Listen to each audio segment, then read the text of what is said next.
Don't move your face.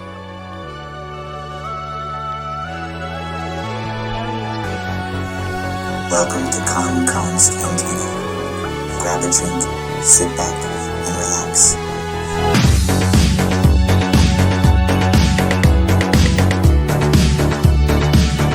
Man, I feel like just chilling in my own camper. Like laying back, like, drive where I want, sleep where I stop parking. I agree. You know, the thing about a camper is it's really freedom, kind of like how this country used to be. Mm-hmm. You know, you could just do whatever you wanted, say whatever you wanted. What is up, everybody? Welcome to Con's Cantina, the number one drinking Star Wars podcast in the world. Mm-hmm. Literally, we come together, we talk about Star Wars, and that was harder than it was supposed to be. That's what she said. And we drink alcohol. I'm your boy. It's Con. Back at it again. We back. And there, I'm going to put the camera on him. And sitting across from me, as always. Oh, wait. Human cyborg. I got more metal in me than freaking Wolverine. Let's go. Jay Breezy. And along with Jay Breezy, returning guest. Super excited. Travie Paul Randy. Travie Paul Randy. How you guys doing, man? I'm super excited to be here again. Are you going to remember how to spell your username this time? Everybody knows it. It's English T. Why do we need to spell it? That's not necessary. I am pouring. This is a Trader Joe's pour for Justin. For everyone else, it's actually Aldi's, which is true. It is actually Aldi's, but I want you to go to find it at Trader Joe's. Ironically, one of our listeners, Technicolor Boy, is it? No, Droid. What's Anders? Anders is boy. Boy, yeah, Technicolor Boy. Anders, he's the one that we gave our condolences to. Our last episode, his father did pass away. Me and him, we have a whiskey chat, and we also talk about beer, and he was talking about this, and ironically, I also just bought it.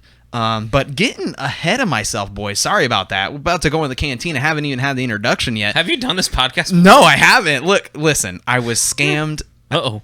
I was scammed out of money. I haven't done it before. Volume's still turned up. I've been scammed out of money. It's been a weird week. This is going to be a bonus episode because I got heated on a topic that I decided to just not talk about. And I was like, you know what? We have the Star Wars platform to talk about it. There's no reason to respond to this. We'll talk about it on the podcast, and everybody can listen to it. Air the grievances. We'll get it all out there because text message emotion doesn't get out there. You're going to see my face. You're going to hear my tone, and I'm not going to misspell words because I can't do that on the podcast. Will you give us $1,000 cashier's check in deposit for your opinion? Me and Justin have always been very transparent on this show, and we've included you in our lives. I was recently scammed. And actually, as your father-in-law would say, well, I saw all the signs. There was red flags everywhere. I believe that was Ace of Base that said they saw the signs. Full House. I saw the signs. Hindsight is 2020. Jokes on this guy though, because he's gonna get it. The dude gave me all his information, driver's license, everything. As you said, it was a scam after the thought. Like, it wasn't... Yeah. It crime seems of like convenience is the way I definitely feel. Crime of convenience. We have a PI on it and everything. Shout outs to... I can't give his name. That stands for penis investigator, right? Yes. Okay. It was inconclusive. Sure. There wasn't enough evidence. Sure. Anyway, yeah, so we have a private investigator that's on it, and they're going to confront the guy, and he scammed other people, and it's this whole thing, and they were like small claims courts, this whole thing, because of Zoom and COVID, so at least one good thing came out of COVID. Yeah. Made small claims court easy. Anyway. Also, if you didn't know, yes, there's no Nigerian prince that needs money. Sometimes. What? I'm going to give you all the tips that you may not realize at this point. The tips you didn't give me. Yes. Yeah, thanks. We appreciate that. Guys, we are... Well, agenda. Man, I have not... Look, I've never done a podcast ever. We have no... no we're going with it. Yeah. Okay, this is a bonus episode, and we are talking a very specific video. I was sent by Star Wars lore. Now, the video is saying that there's already proof. Magistrate, we should preface this. Okay. Our boy Magistrate, original. No. Magistrate is in the group chat. Right. He shared this, though, right? No. Oh, he did not. Let me check. I have to check now. I thought Niall shared it. one of them shared Kill Key Factory shared it. This guy. Okay. So it's a very shared video. It's not like a new video, and it's discussing a lot of the things. Okay, no. It was Magistrate. I already knew I was right. Okay. Listen, I don't want to contradict you, but All right, you had a rough day. I did. I lost $1,000. $1,000. Continue. So it's basically going into the theory that has been bounced around a lot, which is a multiverse theory, which in Marvel, in DC, this is a prevalent thing. And now we're talking about this possibly being in Star Wars, which we know we got opened up to in Rebels. We get opened up to where Ezra travels, and he changes time. Yes. He changes time. He pulls Ahsoka from being struck down by Vader to being alive, and then now Ahsoka's alive. So basically, this... Oh, my arms are broken. So basically, this whole theory is... If Ahsoka is able to stay alive and change one aspect of time, does that now open up like a butterfly effect of timelines that other movies and other pieces of story that have been told are relevant, or they're like, this is an A story and a B story and a C story where they're all in different timelines? Essentially, yes. So what you're saying, the premise of what we're talking about is this is a... I also had no plan on talking that long. That was just me just rambling. No, that was good. This is a video made by Star Wars Lore, and it is entitled "Filoni already proved this." Oh, stupid Facebook ads! Filoni already proved the sequel trilogies are in an alternate reality. Now, he does preface this once again that this is a Star Wars theory, so he is not saying that this is gospel. Is that not good? It's very good. It's very good. And with that being said, we're gonna go into the Cantina real quick. Oh yeah. I mean, we gotta go into the Cantina. We're all over the We place. are all over the place, but that's fine because this is a fun one. This is a bonus episode. Welcome to Cantina. What are you having?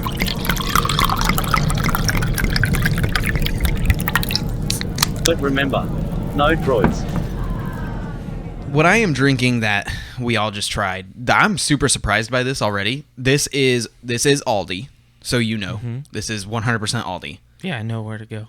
Anders confirmed this. I just don't want you going to a different store because some idiot tells you that it's a different It's store. at Trader Joe's, and I drive across the entire Central Florida area. Okay.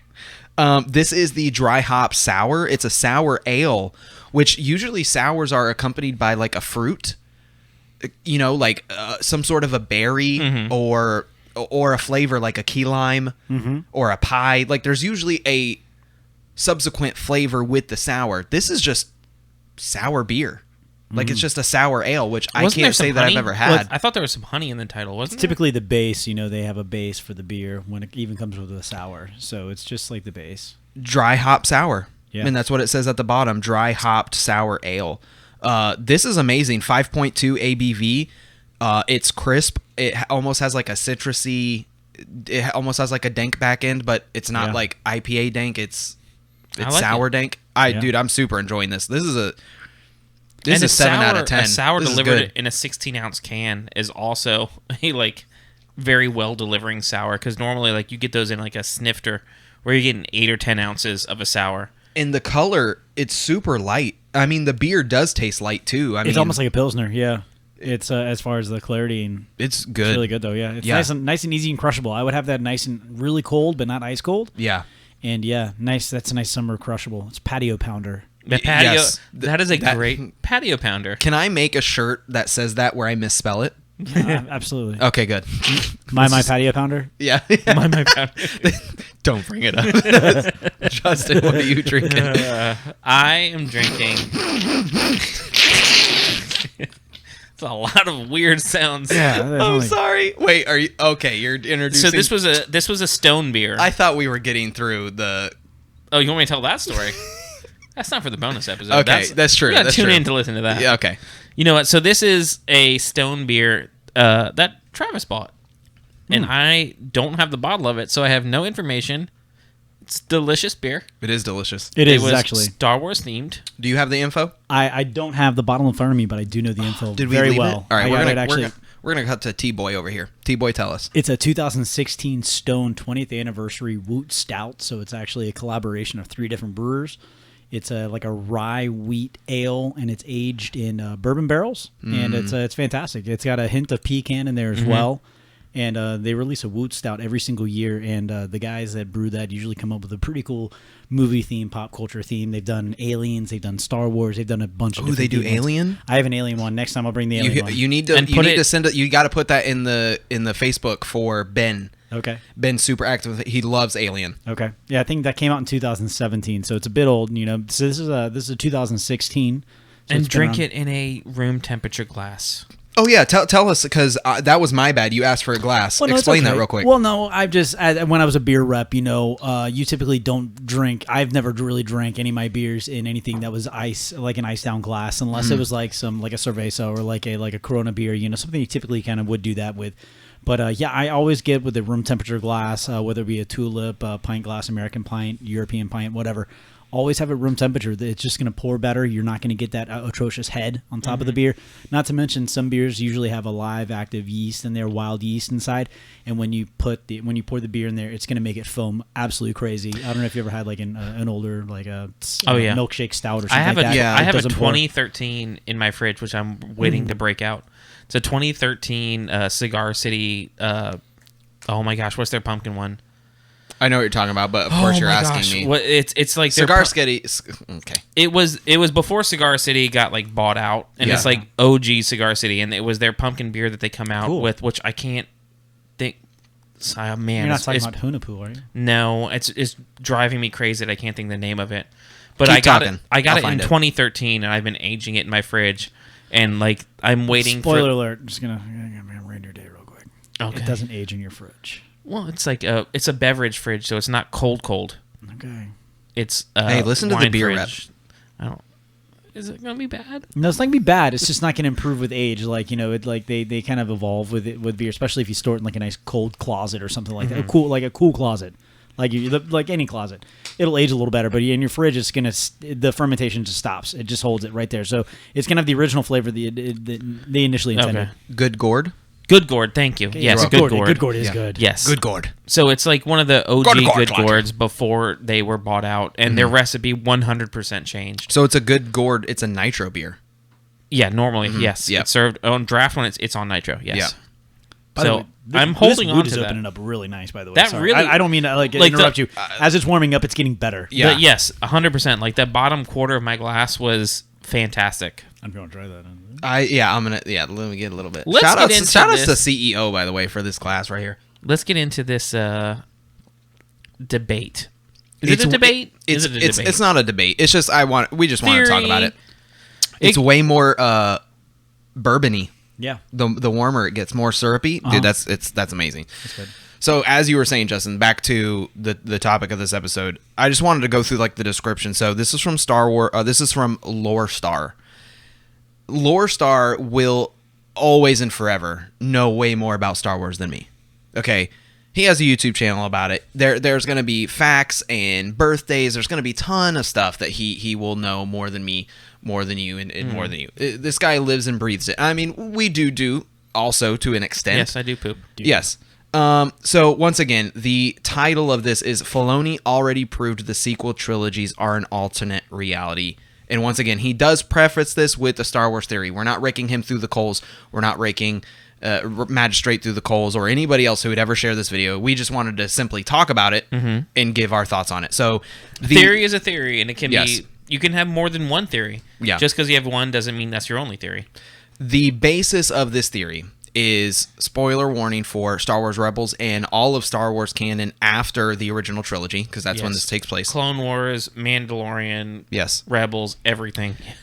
The Sequel world, trilogy. the world between worlds, which we've talked about multiple times on this podcast, is introduced in season 4 of Rebels, and in that, the world between worlds is literally time travel inside Star Wars. Time travel is very slippery in any sci-fi thing. You have the two basic types of time travel. You have the grandfather effect, and you have butterfly. The grandfather effect is most commonly the easiest way to explain it is Back to the Future, the Marty Fly thing, because McFly thing, because Marty, his parents don't get together, he starts to disappear because what doesn't happen in the past can't happen in the future. Then you have the butterfly effect, made most famous, no doubtably, by Ashton Kutcher's movie, Butterfly Effect, where he goes back in time and things that he does in the past alternates his future. He doesn't delete people, he simply changes their path. We've also been introduced into kind of new time travel where millennials will start to get on board, and Marvel fans, is in End War and Endgame, or Infinity War and Endgame, where we are using time to place themselves in spots, and they don't want to have a butterfly effect. Yeah, they don't want the multiverse to spawn. Exactly. Better part. Yeah. So they go back and they put the stones back where they came from exactly to not have a butterfly effect. It's not if this happens, then this doesn't, which is grandfather, or if this happens, then this doesn't happen, which is butterfly. It's like this happens, and then we return to that exact moment and return it. It still happens, and nothing has ever changed. Yes. Yeah. We just wanted to explain a little bit the two basic ideas of most sci-fi time travel. What this video is saying is that Ahsoka, her sole purpose is the key to Star Wars. And the reason why she is the key to Star Wars is because of her, she tells Mando to go to Tython, and Grogu is saved. Yeah. Without her, without Ezra using the World Between Worlds and taking Ahsoka away, saving her life, she dies. She doesn't tell Mando to go to Tython. Empire catches up with him, and then who knows, the sequel trilogy doesn't happen because Snoke is created sooner. They have his DNA, and I don't know. See, that's where the theory falls apart for me, because he makes it sound like it's so matter of fact that without Ahsoka, none of this happens. Which, yeah, sure, you can always say that about anything. Without gas, a car doesn't go. Without tires, a car can't roll down the road. You see what I'm saying? Like, you can always kind of give those two things. The whole point of this is the sequel trilogy to be erased, which has been a topic literally since the completion. We shouldn't say to be erased. To have like alternate stories, like a multiverse. Yes. Like here's like a possibility 1, and then now they'll release a possibility 2.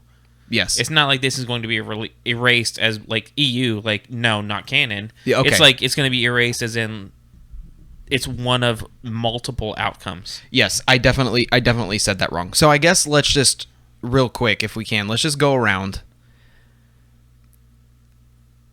The sequel trilogy is a mess. I will never say that it's not a mess.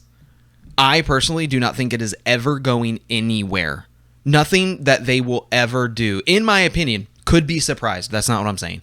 Dave Filoni 100% could come up with something that does circumvent the events.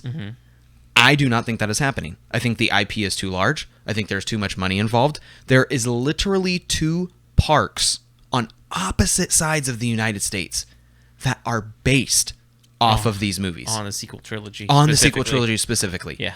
I do not think, I love the theory. I think that it has some legs to stand on, because once again, you're introducing time travel, but I don't think that this goes anywhere. Justin, what do you think? I am on a split path as far as I can see the logic in both sides, but when I was like thinking about it, like I watched that video today, it was 12 minutes. 12 minutes, yeah, like it was like 12 minutes long. The problem that I had with it, for me, was it was still relying on so much speculation. Yes. Of headcanon. Yes. So they're relying on, like, one of the biggest points of contention is that, oh, well, Ben is supposed to be Luke's first student. So how if he takes Grogu and trains Grogu, that means that, well, he wasn't his first student, so that voids all of this. That means this has to be a different timeline because there's 2 first students. Yes. That's relying on them assuming that Luke is going to train Grogu. We don't know that. And that assumes that Luke started training him right then and there. Yeah. Yeah. What was Ahsoka not his first teacher? If Ahsoka starts probing him with the Force, and then says, "This is his past. This will be his future. He is Force sensitive. This is what he can do. Tell him to move the ball." Mm-hmm. Is Ahsoka not his first teacher? So that kind of that doesn't mean anything towards Luke's, but like, he's already had Grogu's already had some training. Anyway, I'm derailing you. Continue. Sorry. Yes, you were. Yeah, So, my bad. Shut the hell up. I know. We don't even know. We don't even know. Drink your water. Don't bring up my liquid death.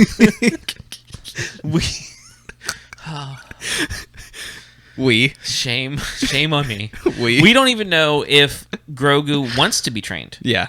For all we know, he left Mando, he went with Luke. That's the end of season 2. Yeah. Does he want to be trained? Does Luke train him? Yeah. Who knows? Yeah. So all of the points in this specific video and that this theory is based off of, some of the main factors are like Luke or Ben is Luke's first student. If this happens, then that voids everything that canonically happened where Ben is the first student that he teaches. He takes him on earliest. He's the one that he fears and sees the dark side in. Blah, blah, blah. Everything like, oh, well, that means it's obviously an alternate timeline because he's now Grogu's with him. That's his first student. So this must mean it's a different time. I think that is so much headcanon, and you only prove yourself disappointed when you rely on headcanon. We've seen the end of a finale, and you're basing on now retconning a 3-movie, decade-long, thought-out process being retconned off of a end of a season. I just can't see that being the way that it happens. The only thing that I'd say is I would retract the thought out, because I think we'd all agree that the sequel trilogy is not... Thought out is not the word that we would use. Yes. But, I guess, go back... I'm going back to you. How is your feelings overall with the sequel trilogy? Like I said, it's a mess. I think we've kind of beaten this to death. Yeah, we have. There's very saving moments. There's very good moments. There's a lot to be desired as well as a lot to enjoy. Like the nostalgia factor is freaking on point. Like the nostalgia will bring you into the sequel trilogy. The first 2 movies specifically will bring you in very hard, where you can't not want to like it if you're a Star Wars fan. The Last Jedi is a little bit of a mess. It a little bit shakes the foundation, and then they try to bring it together with a lot of kind of harebrained out there things. I'm talking a very long time. Yes, you are. Because I'm just trying to say things. Travis, give us your thoughts. So, did you have a thought before? I hope we didn't influence you, because we talked about it kind of a little bit before we recorded, but I wanted you to give your...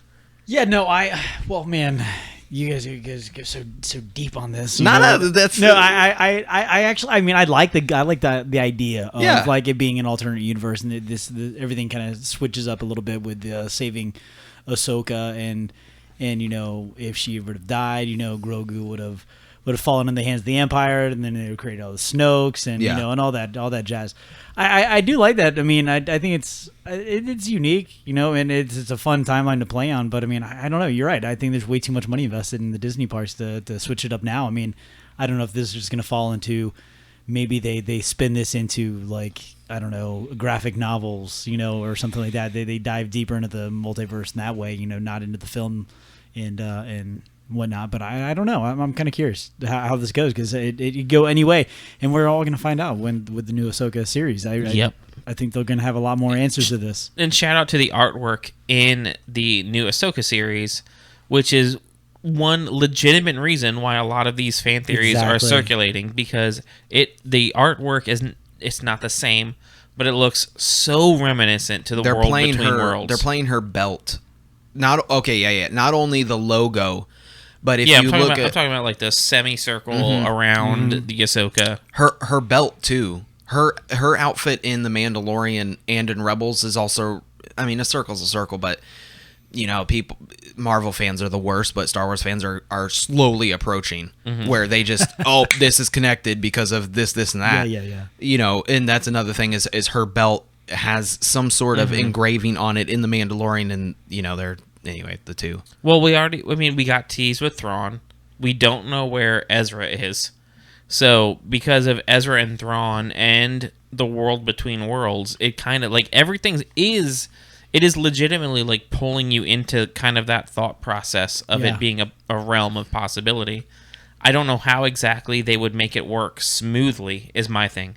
I don't know how they would how they could cancel some things and change some things, and then like, oh well, when Rey did this, that only mattered in this timeline versus when Rey had an option to do this, that was in a different timeline. What happens to the Emperor? Like all that stuff. I feel like it gets just too messy. Yeah. That it can't be a realistic. It turns into the X-Men movies if you're not careful. It ends up just being just a cluster F of just horribleness. And that's something that I think me and you are on the same page that we're not conveying to him enough is it would be interesting. Yeah. We don't think that it's likely because of how much is at stake, how much is invested. Oh, well, I agree 100%, yeah. Disney to me is not somebody who's a make and grab money thing. Like, oh, we made our money on the sequels. That's it. Mm-hmm. They want to make money on these movies till the end of time. Oh, 100%. Yeah. They want every little Snow girl. White. Yeah, like Snow White, the first animated movie ever. Literally one of Disney's biggest moneymakers. Yeah. It's been over 100 years. Yeah. They didn't buy Star Wars for no reason. No. They want every little girl to want to be Rey. They're not going to make it to where, oh, you can be Rey like in another, timeline. You see what I'm saying? Like, it just doesn't make sense. Now, the introduction, some of the canon explanations to why I had, where I'm like, okay, this is definitely a no-go, is Ezra closes the portal. The portal can never be used again, according to Rebels canon. We have seen Star Wars retcon itself. Literally right now, we're talking about Bad Batch. Bad Batch has already retconned the Kanan Jarrus story. We've seen this happen, and it's happened in canon previously where it was one thing and then they changed. So it's not out of the realm of possibility that this changes. It's just, to me, and this is a personality thing for me, when people get like overly zealous with something, they don't state the obvious. They just state what they want. And when you only state what you want, it comes off as gospel. And for me personally, and once again, it's a personal thing. Don't come at me. It's a personal thing. I need you to kind of put everything on the table. Yeah. If you've got some buts and some maybes, some oohs and some ahs, please put that in the explanation. Don't be like, yep, this is it. Yeah. Full send. Like, no. You have to think logically. Star Wars isn't real, but you know what is? The money that Star Wars makes. Yeah. And I'm sorry, but Well, it's very real. This idea that the sequels are going away, it's like every freaking week this comes up on Twitter. I mean, I scroll through Twitter. But Batu on two different sides of this continent are built on the sequel trilogy. Mm-hmm. Realistically, like they're all built in that timeline. How many millions of dollars are in Rise of Resistance? Yeah. How many millions? Yeah. They're not going to just delete that and like, no. Well, that was like in Ben Universe Kenobi A. make him good. You know what I mean? What are they going to make Ben Solo good? At the end, what would he be? Like, no. There's the Kylo Ren. There's so much money in that lightsaber alone. It's interesting that I do think that even now we're going to get into Bad Batch here soon, where Bad Batch is now tying into Mandalorian because we have the introduction to Fennec Shand and everything, right? I understand. I'm not getting far into it. I'm just saying that everything has to tie in. So to delete the sequel trilogy and make it a alternate timeline, it no longer ties into existing canon.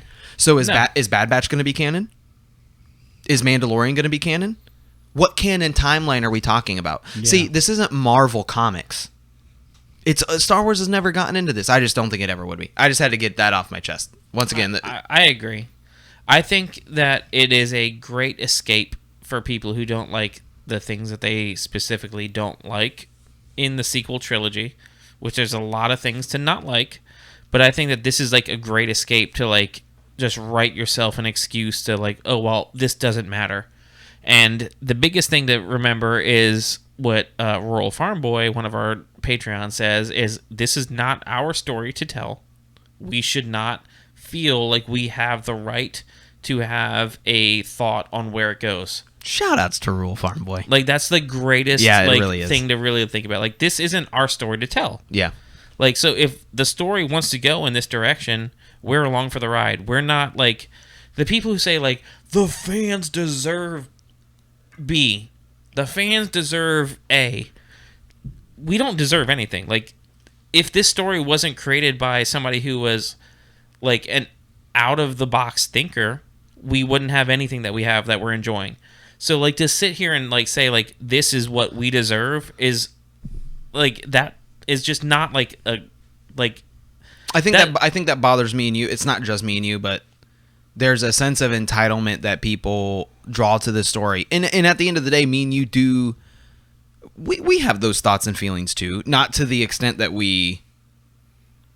I feel like other people say them. I don't think I've ever used "we deserve." Like, to your point, I don't think we ever used that sentence.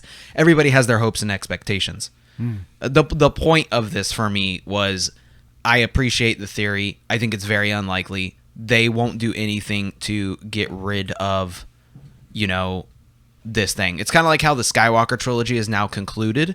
Until we see Grogu to the end of the Skywalker trilogy, I think everything is a theory. Once again, it was stated it's a theory, and anything in between is far-fetched at best. Yeah. Is the best way to put it. This just isn't the first time that it's come up, like, oh, sequel trilogy is not going to be canon and all that. I'm sorry, guys. It's not going away. Yeah. It's not going away. The storyline's a mess. Don't get me wrong. Like, have I thrown the movies on in the background? Yeah. Are they my favorite Star Wars movies? No. They're low on my tier list, but it's Star Wars. Mm-hmm. We have some cool stuff from that, still. Anyway, I don't know. We had to talk about it. I feel better. I feel better, too. I'm still $1,000 poorer. Yes. Yeah, but anyway. Can't wait till the Book of Boba Fett, where I have to tell it to you like a tiny baby. That's happening. Oh, yeah, I have to explain that to you. Okay.